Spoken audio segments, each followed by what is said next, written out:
You don't even Yeah. know what the hell it is yet. So, it's like, we have a little bit of plan. Okay. We'll start in a minute, but just so everybody knows the microphones are live. Connected up and like. Guys, my first board is, because last month there wasn't any. Hey, how are you? You guys get the big name tags. I know, the giant. So It's favorite. microphones are now live, just, you know, we'll start this. Brett, how are you? Hi, how are you? I was gonna say, welcome back, but you didn't go long. Well, I mean, we're retired. Love it. Never knew. I'm good, Dave. How are you? Get a big deal. It has to go 1 year. Of course, of course. Yeah. But it goes fast. Yeah. Yeah. So good. Short month. Welcome back. Thank you. That's All the years. Because I think that January, the December and January. I was just reintroducing myself just to make sure we had everybody in the right contact. Oh, yeah.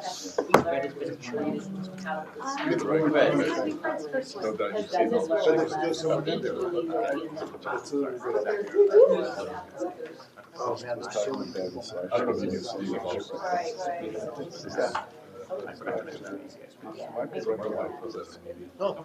I know there was, the rumor was that the woman from. Okay, I think we'll go ahead and get started. But I don't know. All right, this meeting might be pretty fast. We don't have a very full agenda for February, but there's a couple new faces around the table. We'll give them a chance to introduce themselves. So Jared, you want to introduce Sure. yourself?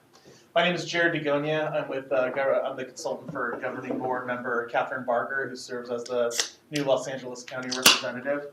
Not only am I her liaison / consultant for AQMD, I'm also her senior field deputy for the San Fernando Valley, as well as her legislative affairs deputy.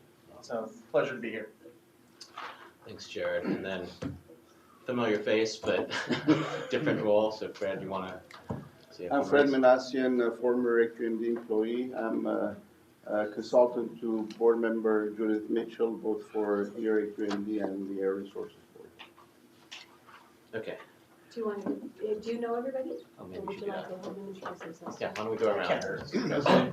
Tom Gross, consultant to Ben Benoit. Ron Ketchum, McAllen, Larry McAllen, and San Bernardino.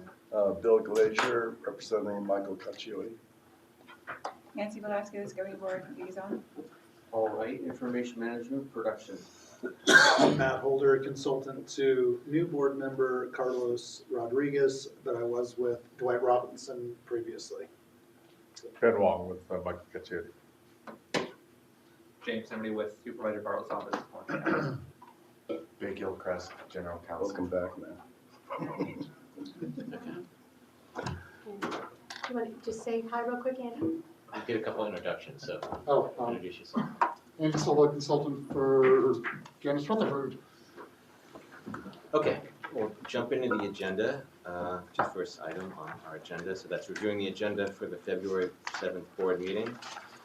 As usual, we'll jump to the back for the more, the non-consent calendar items. We'll see that there's one public hearing on a rule, 1107. And so have Mike Morris just give a very brief rundown. It's not really controversial, but So 1107 is our metal coatings rule. US EPA asked us to make some minor changes to it to address reasonably available control technology. And so we've done that. There are two other minor amendments that were asked for stakeholders. One was a transfer efficiency provision, so we included that. The other is a test method from the UVEB Energy Curable group, and we are including that in our definitions, but we are not including that as a test method. During the stationary source, there was a comment about why we don't include that there. Just real briefly, we haven't had any tests in the last 10 years on that, no violations on that. But we can't use it as a field sample method because we need too much information from manufacturers to use it that way. not included in our presentation. That test method issue, some of you are familiar with, it's Rita Loof, and it's every time we do a VOC coding this rule, it comes up. So we're doing, in this rule, what we've done in the last couple rules is include it in definitions so manufacturers know they can use the method to label their products. It's just not a compliance method. We know it's not a compliance method. It can't be in compliance. There's a commitment to continue to work to try to see if there is a way to make it a compliance method, but it's not, we've had this issue ongoing for some time. So Rita's not here, so does that mean she's happy? Or She okay? wasn't, she was happy, I don't know. But okay. She testified at the set hearing that she was happy, and then at stationary, she was asking for a little bit more. But, you know, we can't go that far for the reasons we mentioned. It's not a compliance method. And then the main reason we opened the rule is we have federal requirements to have all reasonable available control technology requirements in our basin as a extreme non-attainment area. Most of our rules are stringent enough where we basically set what we've known as wrapped for the entire country. They look to us. In some cases, some other districts, EPA, minor little things, they get a little bit ahead of us and we just have to make adjustments. So that's what this is. It has very little impact on regulated facilities. Okay, any questions on 1107? We will then, let's stay on this page, page 6 for the two bigger items there. So item 23, we thought we would come to the board with an update on where we are with all the reclaim transition and the BARC rulemaking. So Susan's going to give a presentation on that. Susan, you just want to give a very brief, like what you're going to cover? Exactly what Phil said, so provide a primer on a little background information and education on the reclaim program, what it is. For some of we have a number of new board members, and then talk about the rulemaking progress that we've made in the transition, and then looking forward and some of the challenges that we're currently facing in this transition process and our work with EPA and resource review. So just kind of highlighting that. Any questions for Susan? So this is really an informational item, not? Yeah.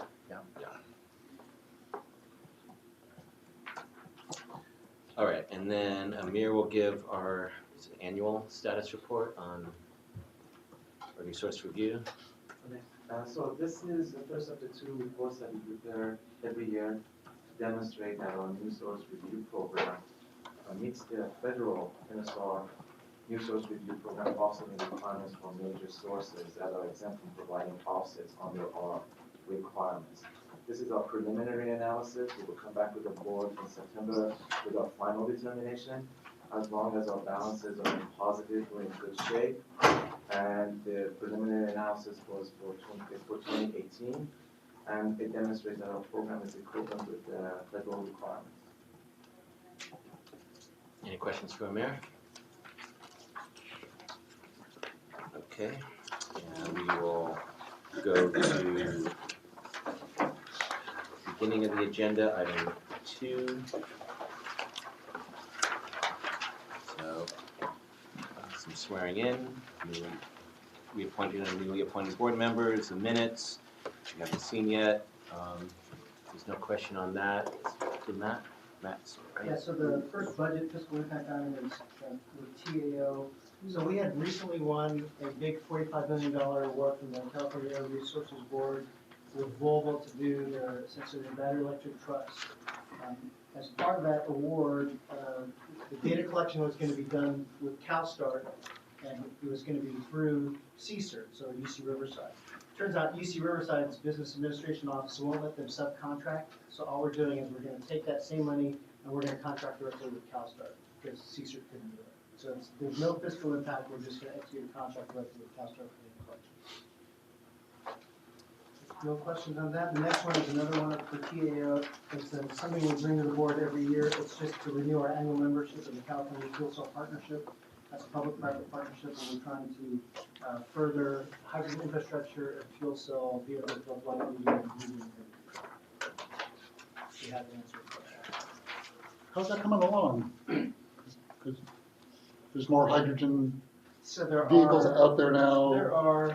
they're in the thousands now, full drive or fuel cell vehicle, a lot of people here drive fuel cells. The biggest issue is, fueling interruptions, there's only a few providers like Air Products and Indeed, Mary Key. So once they get disrupted, then it's a huge impact because there's not the supply chain and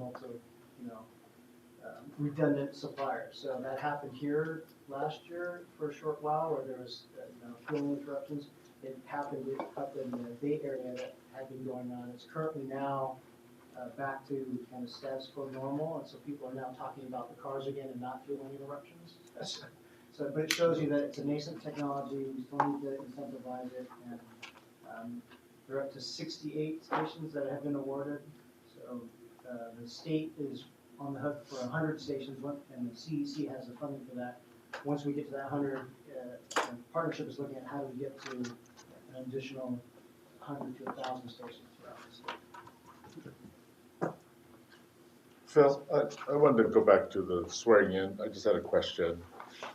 So the election for Mike Cacciotti's seat, and he's running for re-election, is scheduled to take place this coming Thursday, on the day before this meeting.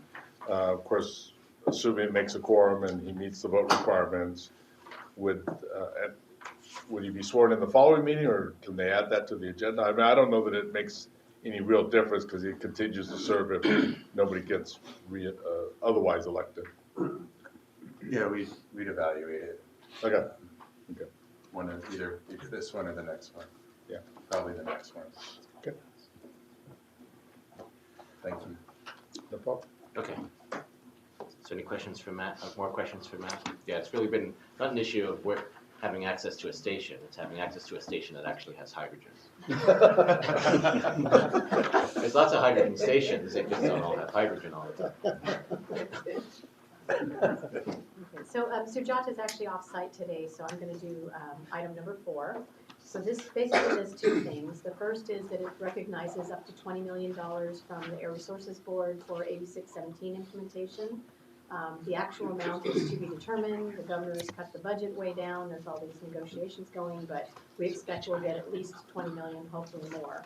So it recognizes that. And then it's actually a modest, conservative mid-year budget adjustment. It's not as large at all as the previous 2 years. And so it's about $3 million. We're recommending that $1 million be transferred to the infrastructure fund so we can set aside some money for large projects for our aging buildings, since we're replacing chillers and elevators and other big ticket items, and we'll probably have more of those in the future. Infrastructure for this building? For infrastructure for Okay. our headquarters building, exactly. And then the other funds, a small amount is that to add 3 positions. We're looking for a financial analyst because we're getting more and more audits and more complicated programs, senior IT specialist, and then a senior public information specialist for public affairs for our EJ and AB 617 related efforts. The remainder of the money is for a variety of things. There's about 16 vehicles that we were needing to purchase. There's about $750,000 or so for some IT projects. And the rest of it is for miscellaneous services and supplies and smaller ticket items. So that's coming to the board for their consideration in February. So I'll be happy to answer any questions. On the 617, do you guys have the resource? Because we have 5 communities now, right? Yes. We got 2. Do you have the resources you need to?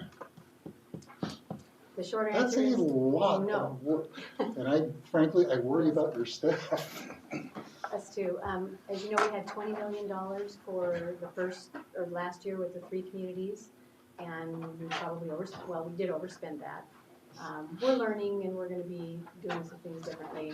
But the legislature was asked, instead of giving 50 million statewide, to give 100 million, because now there are, instead of 10 last year, there's a total of 13 communities. We have 5 of them. So no, we don't have enough resources. So we're lobbying very hard to get additional money and also a sustained funding stream so that we can be more comfortable hiring people. Because you'll see we're not asking for any more people for AB 617 at this time. Because you brought on a bunch of We FTEs brought in last about- year for like we did. 50 or something? Yeah, it's a total of 83 between the two, and it's still, and we pulled some staff from other places, but 83 new positions Wow. for AB 617. But with adding 2 new communities and implementing the community emission reduction plans and the ongoing monitoring, it is a significant amount of work. And the governor only proposed 25 million statewide Yes. in his budget for districts to implement. And now we have emission reduction plans that we need to implement. We didn't know what was going to be in there in our original Yeah. budget estimates. Now we have that in front of us and we can estimate what that's gonna cost to implement. And it's well beyond what we've been getting and what he's proposing, obviously, so. There's significant discussions going on about that, and if we don't get more than $20 million or we don't get enough to do it, we'll definitely have to look at what, do we have to scale back? Which would be really unfortunate, because these are great programs and they're really helping the communities and doing some really good things, but. So I don't know when the supervisor's going to, when's your ledge trip? Isn't it usually this time of year? February or March? I mean, Sacramento? for board members or for, I don't know. Well, Sacramento, there've been staff members from Sacramento That's this constantly. week and next week. And then DC. But for Just board members, I don't know. if the Yeah. supervisor needs to lend her voice, Oh, thanks. Wayne needs to call her. Okay, Um, I'll let them know. and, The good news is, in the Capitol building, in the upper floors of the Capitol building, the governor's office is on the bottom floor, that there seems to be a lot of support from the senators and assembly members to add back in the funding that the governor did not include. So, my boss is up there. Yeah. It's not unusual for him to be up there twice a week. So I'll have a chat with him and Okay. see if, and I'll talk with supervisor or Mark and see if there's anything we can do to help. And it's 5 communities plus 2, 7, or what are the total number of 3 communities? plus 2, so we got 2 this year. So 5, yep. And So where's there's the more 3 communities that million really source want to of be in, funding? and if the funding, next year, if the funding doesn't increase, we might be able to manage if the funding doesn't increase this coming year on 5, but if it's more than 5, like, I don't know if we'll be able to add communities. No, that'd be crazy Yeah. for you guys. Fred, you're asking where are we covering the shortfall. Some of the work that we're doing is work that we would otherwise normally do too, so it is district work to go do air monitoring and work with communities and those kind of things too. So we're just kind of using our general budget, but that's not sustainable for too much longer. And correct me if I'm wrong, 4 of the 5 or 3 of the 5 are LA County? 3 of the 5 are now LA County. Okay. All right, Ron, number 5. Morning, Ron Moskowitz, Chief Information Officer. This is a standard request that we do every 2 years to approve a list of pre-qualified vendors for computer, network, printer, hardware, and software, and audio-visual equipment. Funds are available in our budget, and I'm happy to answer the questions. Questions for Ron? Okay, Davian, are you handling this one? I am not Derek Alatorre. Good morning, everyone. My name is Fabian Wesson. I'm Assistant Deputy Executive Officer for Legislative Public Affairs and Media. This item is to appropriate funds and amend the contract for consulting services for South Coast AQMD Environmental Justice Outreach and Initiatives. The current contract with Lee Andrews Group expires on March 29, 2020. This contract includes an option for 2 one-year extensions. The action before you is to appropriate $160,000 from BP ARCO Settlement Project Fund to the Legislative Public Affairs and Media fiscal year 2019-2020 budget and authorize the chairman to execute a one-year extension of the contract with Lee Andrews Group. Happy to answer any questions. So that's, they put on the big conference and do like 4 events. They do four events with EJCP, yes. And they put on the big conference. And they help us with the big environmental justice conference that we have. When is that again? May? Or? We haven't set the date for this year. We're looking at September 23rd and 24th. But we certainly will prize show. Okay. Maybe it's somewhere in the IE would be nice. We're looking in Riverside. Okay. We are, that's one of the venues, the Riverside Convention Center. Okay. Going to look Because at that. downtown, Any suggestions? downtown LA is, Well, but any Ooh. suggestions you have would be helpful. Okay. We'd love that. okay, the Ontario Double Tree, we have meetings there all the time. That's a big, they have conferences and meetings all the time, the Ontario Double Tree, so just a suggestion. Hotels usually are very expensive. but Oh, really? that- Okay. That's the only thing. They really get you for the meals. Oh, okay. Mhm. Okay. Mhm. But any other, please let us know. Okay. Okay, any other questions for Fabian? All right, Matt, number 7. This is just part of the mobile source review committee, that our board administers, their contracts. There were two, contract amendments that they approved during the MSRC steering committee. One was to amend the contract for their outreach coordinator, which the board will approve, and the other one was to do, dual port EDSC charging as part of their work program. Are we getting any, that, our big, what was it, 20 or $40 million RFP, or are we getting any feedback from From the warehouses and stuff? Have we got any proposals? I don't know off the Okay. top of my head. I can Okay. find out. Okay. Well, I can talk to Ray, because the TAC is canceled anyway. Okay. Okay.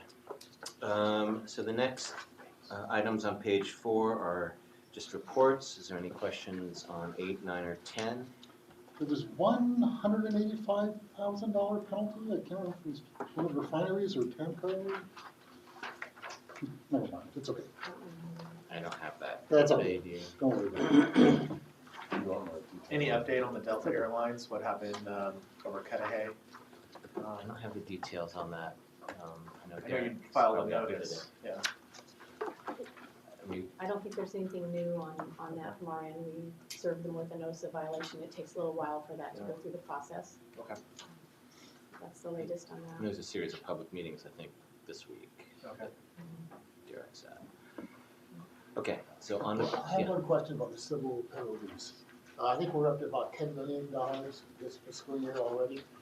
And I know, we budget $4 million.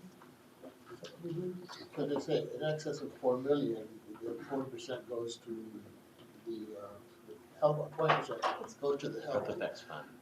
What is the other, does it just go into, does it cover the rest of the budget, or does it go? So we do currently have a $4 million accounted for in the budget. Anything after that is not kind of in our budgeting process. We typically are at least 5, sometimes it goes to 8, 12, depends on what happens. The money goes into the general fund.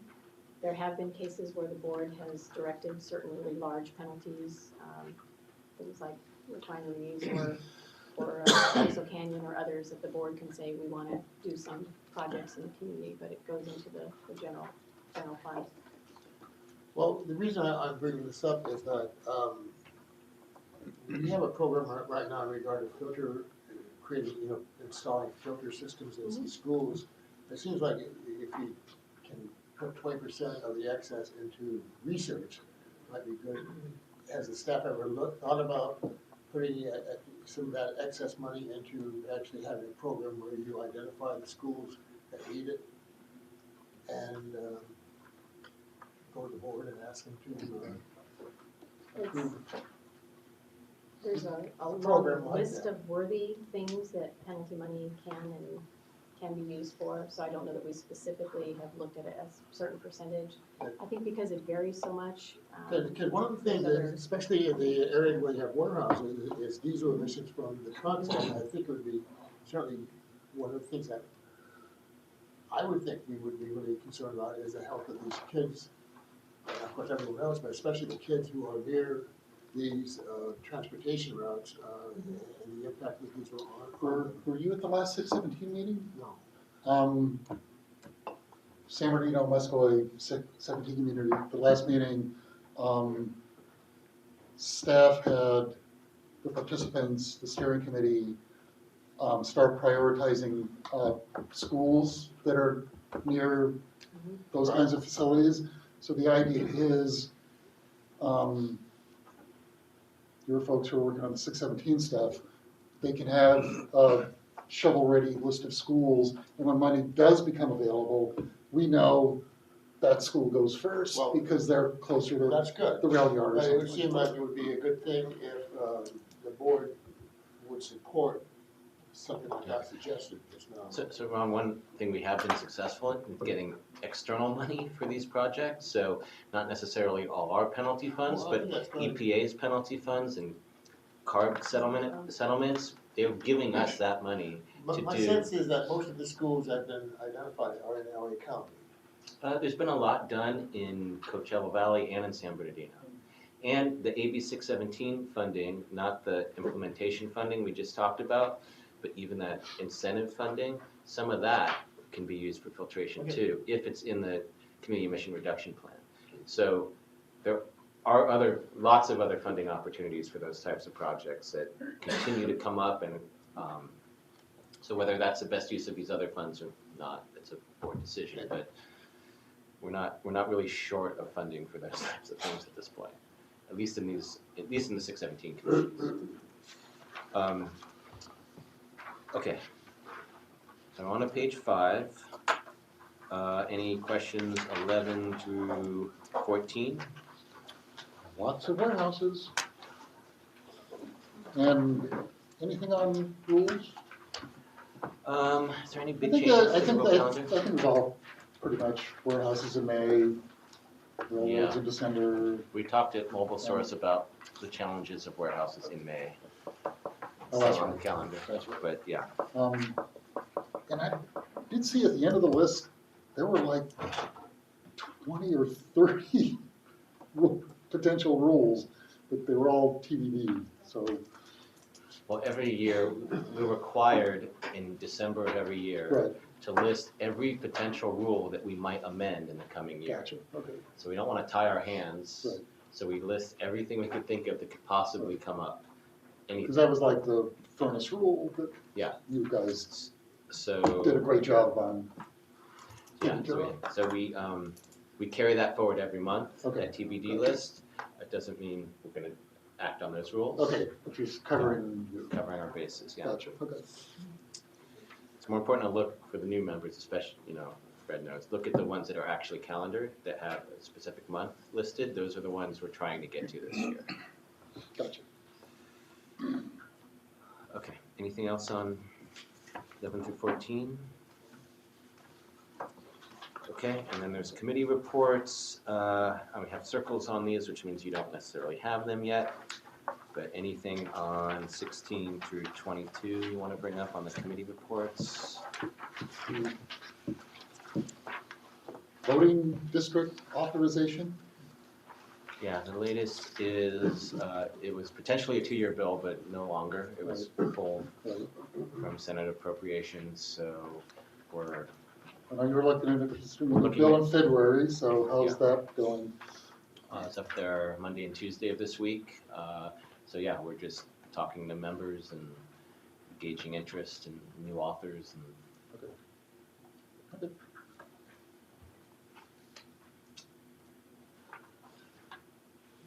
Anything else? Okay, so then, that was item 1 on the agenda, and item 2 on the agenda, well, I'll take public comments on item 1. So Harvey, you put in cards for several of the pieces of item 1. And then there's item 2 on the agenda, which is other business. So Harvey, you have 3 minutes for numbers 1 and 2, which probably include all your individual comment cards on all the pieces of item 1. So I have all those cards, but you essentially have 3 minutes for the agenda review and other business. But if you want to wait on the other business and split your time, or I could ask the folks here if they had any other business, and then you can just have 3 minutes for the items 1 and 2. Harvey? So you're saying the 2 minutes was just for what? So you can have 3 minutes for the combination of items 1 and 2. Okay.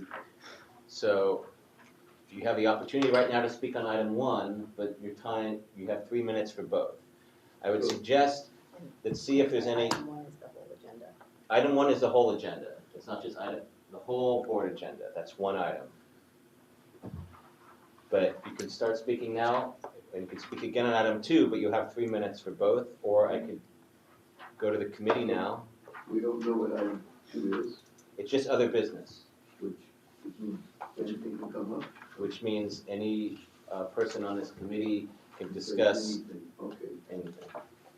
well, So we can get to that, and then you could come up and do both 1 and 2 for 3 minutes. Then you don't have to stand up twice. It's up to you. And then you get another 3 minutes for public comment.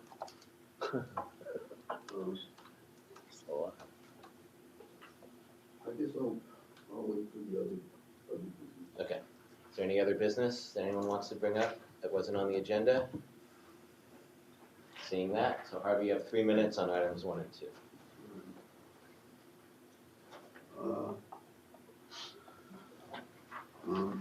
I'm not really prepared for this as I should be. Hello, my name's Harvey Eder. I'm speaking for myself and for the Public Solar Power Coalition, and for the vast majority of folks that want to see an equitable, just, immediate total solar conversion. To deal with our climate, sixth extinction in the history of the planet that came from us. 150 years ago, we chose our fuel. We knew, and Greta Thunberg's ancestor, Savant Arrhenius, who got the second Nobel Prize in chemistry in 1902 and ran the Nobel Organization until 1927, more than 20 years, okay? In the 1890s, he did studies saying that, you know, carbon dioxide is going up there burning coal, and we're increasing the heat in the atmosphere, okay? Thomas Jefferson was in the Thomas Edison in the 1880s was using windmills and stuff for vehicles, electric vehicles, and said that solar is the way to go. That's the power they were choosing. Instead, they went to fossil fuels. They knew that this stuff was happening, and they went and did it anyway. You folks, the district, is doing this now with natural gas vehicles. Still continuing with fossil fuel and going real slow on this other stuff. We've been talking for several years to the manufacturers, and we're going ahead and we're going to sign to manufacture Class 8 trucks and have solar entities to do that in package deals, and to also do that for the fuel cell hydrogen from solar. It was required in state law that a quarter or a third of it had to be solar. It hasn't been followed through. And that it has to be set up like co-ops and partnerships. There has been support of businesses done for the laundry folks, and this should be extended in general for solar businesses and done out of that office as well. In investments, okay, there is in here about deferred payment and stuff. Okay, my understanding is there was a report a week or two ago about a 4% rate of return on investments for this.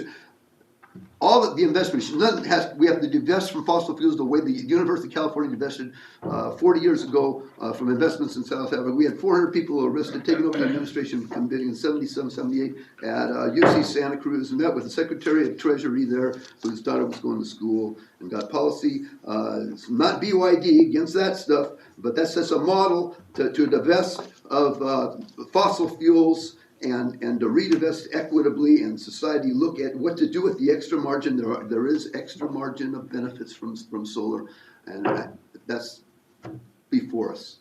So those are comments for now. Okay, thank you, Harvey. You can stay there. You can stay there. We're on a public comment, Okay. so you have an additional 3 minutes. Okay. Ditto again. Yesterday we talked for the first time in almost 2 months to the ACLU. We got run out of federal court after being purged by you folks, CARB, and federal EPA. Well, you totally ignored the Solar New Deal and the 16 plan, over 100 exhibits. The last day to file was the 2nd of December. We went there to file a writ of mandate to order all 3 entities to study and evaluate the cost effectiveness equitably and justly of the Solar New Deal as required by law. And to also file a stipulation that the proceedings are stayed until that's done, a stay and a stipulation that we study also the Bernie and Warren's 10 and $16 trillion Green New Deals and Bloomberg's, who's involved with the UN and the 40 cities. We were purged. We're outraged. We were purged out of federal court, not allowed to file. Not only did we not get our day in court and not get to appeal if we didn't like the decision, we were run out of the clerk's office after being there for over an hour by the federal marshal after calling the FBI under color of authority and threat of imprisonment until we couldn't go back into the clerk's office again. We didn't get right out. Then after we're on the street, the federal FBI followed us on the street and harassed me when I was making calls telling people what happened. Been going for the last 2 months to the ACL. You didn't hear from them at all until yesterday. And we're told that we have to file against you within 90 days, local government. I think that goes for Fed as well. So that's you, the state, and the feds. Okay? We've already burned up 60 days, and they say they need another 2 weeks before I'm going to be able to talk to a lawyer there. We have to defensively file against you anyway. Now, we went to you and we tried to get support for this. We don't want to waste time. Department of Energy has a sunshot program. There's stuff about demonstrations and stuff for technologies. 10 years, it's after the moonshot. Solar's cost effective now. All the different technology. We put the stuff in the record. You guys totally trashed it, purged it, didn't study it. Okay, instead of demonstrations taking years and whatnot, we have everything should be grandfathered in. Department of Energy sunshot program results and incorporated by reference as part of this. Okay? And control technology guidelines and alternate control from 2030, we've been talking about this and going on, it's been purged. It was only when they were talking about these hybrid plants, the part of the MOU, they did one thing about one plant, this is garbage. Stuff's got to change, and it's got to change fast. The rate of increase in the state, federal, and the international plans is much greater. Okay, incorporating by the reference the September issue of National Geographic, the Arctic smelting, that you're getting methane and carbon. They did not say anything about nitrous oxide. That has 300 times the global warming potential, and is an ozone depleter as well. Thank you, Harvey. And that has to be on either the agenda next Friday or the Friday after. We've been trying to get it all year. All right, so. And it's not included in the UN numbers at all, the Arctic melting, the tundra melting. With that, we'll adjourn the meeting until the next meeting on February 27th in this room at 11 a.m. With that, thank you very much. Anything on the March agenda? Anything on the March agenda? I don't think there's rules, but we're going to be giving, I'm not sure exactly what yet, but some updates on some of the indirect source rules in those activities. They did, Kobe did. I used to work for the Salt Springs Papers.